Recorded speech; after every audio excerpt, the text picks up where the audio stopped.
Dear student, पिछले video में मैंने आपको कितने इंपॉर्टेंट क्वेश्चन है पूरी फिजिक्स के अंदर इसके बारे में मैंने बताया था आपको। लेकिन आज मैं सबसे ज़्यादा इंपॉर्टेंट क्वेश्चन लेके आया हूँ, वो है किरचॉफ के नियम। ये लगभग लगभग हर साल पूछा जाने वाले प्रश्न है। ये किरचॉफ के नियम में देखिए, किरचॉफ ने वैद्युत परपथ संबंधी दो नियम हैं किरचॉफ के, जिनमें पहला नियम है जिसे हम संधि का नियम भी कहते हैं।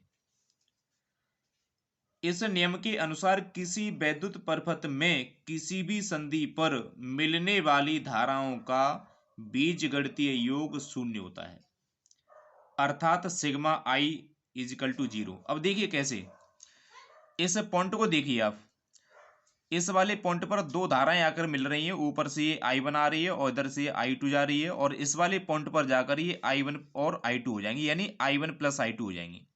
सपोज दैट यहाँ से हमने 4 एम्पियर का करंट आता हुआ मान लिया और इधर से मैंने 5 एम्पियर का करंट आता हुआ मान लिया, और इस जगह पर टोटल करंट कितना होगा, 9 एम्पियर होगा। इस 9 एम्पियर को हम तीन भागों में डिवाइड कर सकते हैं, जिसका मान हो सकता है 1 एम्पियर हो सकता है, आपका 5 एम्पियर हो सकता है, और आपका ये 3 एम्पियर हो सकता है। इसका मतलब ये हुआ कि इस पॉइंट पर आने वाली धाराएं और इस पॉइंट से बाहर निकलने वाली धाराओं का टोटल योग एक दूसरे के बराबर होना चाहिए।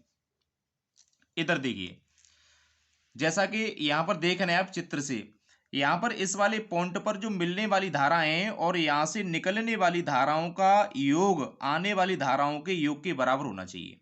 जैसे I1 और प्लस I2 का मान है I3 plus I4 plus I5 के बराबर। अगर इन तीनों मानों को हम लेफ्ट हैंड में लेते हैं तो तीनों मान कैसे हो जाते हैं, माइनस के हो जाते हैं। जैसे I1 है प्लस I2 है, माइनस का I3 है, माइनस का I4 है, माइनस का I5 है, इजकल टू जीरो। या हम इन तीन पॉइंटों को ऐसे भी लिख सकते हैं, I1 plus I2 plus minus का I3 प्लस माइनस का I4 प्लस माइनस का I5 इजकल टू जीरो। अब हर एक के बीच में देखिए आप, हर एक के बीच में प्लस का चिन्ह है, और जहां प्लस का चिन्ह है उसे हम क्या बोलते हैं, बीजगणितीय योग बोलते हैं। अर्थात बीजगणितीय योग को हम किससे लिखेंगे, सिग्मा आई बराबर जीरो से लिखेंगे। यह नियम आवेश संरक्षण के नियम पर आधारित है। किस पे आधारित है, आवेश संरक्षण के नियम पे। ऑब्जेक्ट टाइप में पूछा जाता है क्वेश्चन कि किरचॉफ का प्रथम नियम किस नियम पर आधारित है, या नियम पर आधारित है। आपके पास में 2 से 3 4 ऑप्शन होंगे, इसमें से आपको बताना है कि किस नियम पर आधारित है। तो आपको ध्यान रखना है ये नियम किस पे आधारित है, आवेश संरक्षण के नियम पर, कंजर्वेशन ऑफ चार्ज पर। एक एग्जाम्पल के माध्यम से आप समझ सकते हैं इसे। जैसे ये यहाँ पर 1 2 3 4 5 6, ये 6 ब्रांच है, इसकी 6 शाखाएं, और ये सब की सब एक ही पॉइंट पर आके मिल रही हैं।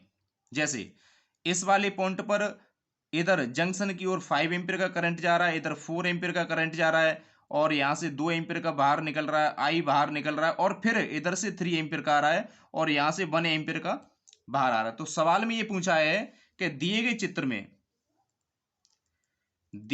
चित्र में आई का मान ज्ञात करो। आई का मान बताना है आपको, आई का मान ज्ञात कीजिए। देखिए कैसे याद करेंगे इसे। आप ये देखिए कि इस जंक्शन की तरफ एरो के चिन्ह कितने हैं, यानी अंदर की ओर धाराएं कौन कौन सी जा रही हैं, उनको तो एक तरफ लिखो लिखो, और जो बाहर जो करंट निकल रहे हैं उनको एक तरफ लिखिए। तो देखिए अंदर की तरफ कितना जा रहा है, 5 एम्पियर, अंदर की तरफ कितना जा रहा है, 4 एम्पियर, अंदर की तरफ कितना जा रहा है, 3 एम्पियर, बाहर कितना निकल रहा है, 1 एम्पियर, आई बाहर निकल रहा है, 2 एम्पियर बाहर निकल रहा है।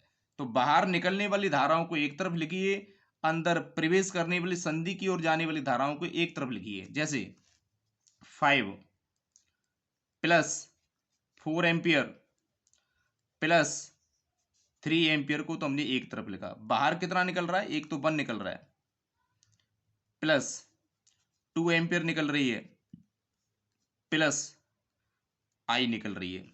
अब देखिए 5 प्लस 4, और ये जब ऐड करेंगे तो ये कितना हुआ, 12 एम्पियर हुआ, और इधर कितना हुआ, 3, और प्लस कितना हुआ, ये आई हुआ, और आई की जब वैल्यू हम निकालेंगे तो 12 में से हम 3 एम्पियर घटा देंगे, अर्थात आई की जो वैल्यू आई यहाँ पे कितनी आई, 9 एम्पियर आई।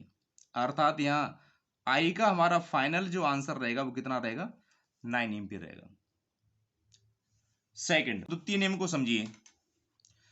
हम इसे द्वितीय नियम या बंद पास का नियम भी कहते हैं, सेकंड लॉ या क्लोज्ड सर्किटिकल लॉ।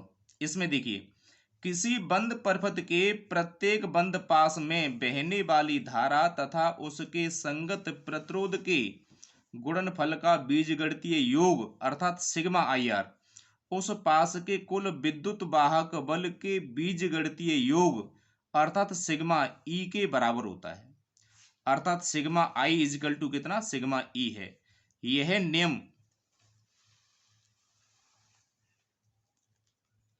नियम ऊर्जा संरक्षण के नियम पर आधारित है। इसे किरचॉफ का वोल्टता का नियम भी कहते हैं। क्या बोलते हैं, वोल्टता का नियम भी कहते हैं। अब आप चित्र के माध्यम से समझिए। जैसे ए बी सी डी, ये हमारे पास में एक बहुत बड़ा सर्किट है। हम पूरे सर्किट की बात नहीं कर रहे हैं, हम बात कर रहे हैं इसके अलग अलग पास की बात कर रहे हैं, अलग अलग खंडों की बात कर रहे हैं। तो अगर इसमें से हम खंडों की बात करें तो एक खंड जो बन रहा है A B, A E F B A, आप ऐसे ही मान सकते हैं, ए बी एफ ई ए ऐसे मान सकते हैं। और दूसरे में ये वाला खंड है। तो हम बात कर रहे हैं पहले की, ये हमने फर्स्ट पास मान लिया और ये हमने दूसरा पास, पास का मतलब खंड मान लिया। अब ऊपर वाले में देखिए, ऊपर यहां पर एक सेल लगा हुआ है जिसका विद्युत वाहक बल कितना है, E1 है। इसका आंतरिक प्रतिरोध कितना है, R1 है। और इससे करंट कितना आ रहा, I1 है। ऐसे नीचे नीचे भी एक सेल लगा हुआ है। इस सेल का जो विद्युत वाहक बल है वो E2 है। यहां से करंट जो जा रहा है वो I2 है। और इसका जो इंटरनल रेजिस्टेंस है, आंतरिक प्रतिरोध, वो कितना है, R2 है। अब ऊपर से तो करंट आ रहा है I1 और नीचे से करंट जा रहा है कितना, I2। तो ये ई पॉइंट पर जाकर दोनों मिल जाएंगे। ये ऊपर से I1 है और नीचे से I2 है, तो ई पॉइंट पर मिलकर I1 प्लस I2 हो जाएंगे। इस प्रकार इस बाह्य प्रतिरोध यानी कैपिटल आर के अंदर जो करंट का फ्लो होगा वो I1 प्लस I2 होगा। और I1 प्लस I2 इस आर में जाएगा और यहां तक ये I1 प्लस I2 रहेगा। और जैसे ही ये एफ पॉइंट पर पहुंचेगा तो ऊपर से जो करंट I1 आया था वो ऊपर चला जाएगा, नीचे से जो करंट आया था I2 यानी E2 सेल से, वो नीचे की साइड में जाएगा। अर्थात ऊपर जो करंट आया I1, तो इसका डायरेक्शन ये रहेगा और यहां से सेपरेट होके ऊपर चला जाएगा। नीचे से जो करंट आया था नीचे वाली सेल से, वो I2 आया था और यहां से सेपरेट होके नीचे निकल जाएगा ये वाला। इस तरीके से रहेगा ये। अब किरचॉफ के नियम के आधार पर क्या है, किरचॉफ का नियम ये कहता है कि किसी परपथ में बहने वाली धारा और उसके संगत प्रतिरोध के गुणनफल का बीजगणितीय योग उस पास के कुल विद्युत वाहक बल के बीजगणितीय योग के बराबर होता है। अब चेक कर लेते हैं इसमें कितने रेजिस्टेंस है। एक तो R1 है और ये है। तो ये R जो है वो दोनों के लिए कॉमन है, तो इसमें जो करंट जा रहा है वो I1 प्लस I2 है। अब परिभाषा के अनुसार हम क्या लिखेंगे, इन दोनों का गुणा प्लस इन दोनों का गुणा बराबर काय के रहेगा, E1 के बराबर रहेगा। देखिए यहां लिखेंगे बंद पास, बंद पास ए ई एफ बी ए में, ए ई एफ बी और ए में जिस पॉइंट से हमने बोला है और उसी पॉइंट तक हमें वापस पहुंचना है। देखिए I1 का R के साथ में, तो ये रहेगा I1 into R1 plus I1 plus I2 के साथ क्या है, कैपिटल R, तो ये रहेगा I1 प्लस I2 से रिलेटेड क्या है, कैपिटल R। ये हो गया धारा और प्रतिरोध के गुणनफल का बीजगणितीय योग बोलेंगे इसे हम। धारा और प्रतिरोध के गुणनफल का बीजगणितीय योग बोलेंगे। इसमें कितनी बैटरी लगी है, E1 विद्युत वाहक बल की लगी है। तो ये तो रहा हमारा पहले बंद पास के लिए रहा। इसी प्रकार दूसरे बंद पास के लिए करेंगे। तो दूसरा बंद पास है हमारे पास में D E F C D, इसी प्रकार लिखेंगे यहां। इसी प्रकार सिमिलरली क्लोज्ड सर्किट बंद पास बंद पास D E F C D में, D E F C D में। इसमें देखिए, इसमें भी धारा और प्रतिरोध का गुणा करेंगे, यानी I2 के संग रेजिस्टेंस है R2 प्लस ये ऊपर का जो I1 प्लस I2 है, इसके रिलेटेड कितना है, R है, तो ये रहेगा I1 प्लस I2 के संगत प्रतिरोध है कैपिटल R, और इसमें जो बैटरी लगी है वो कितना है, बैटरी या सेल जिसका विद्युत वाहक बल कितना है, E2 है। इसके लिए ये इक्वेशन बनेगा। तो मैं आशा करता हूं आपको ये दोनों नियम पसंद आए होंगे और समझ में भी आ गए होंगे।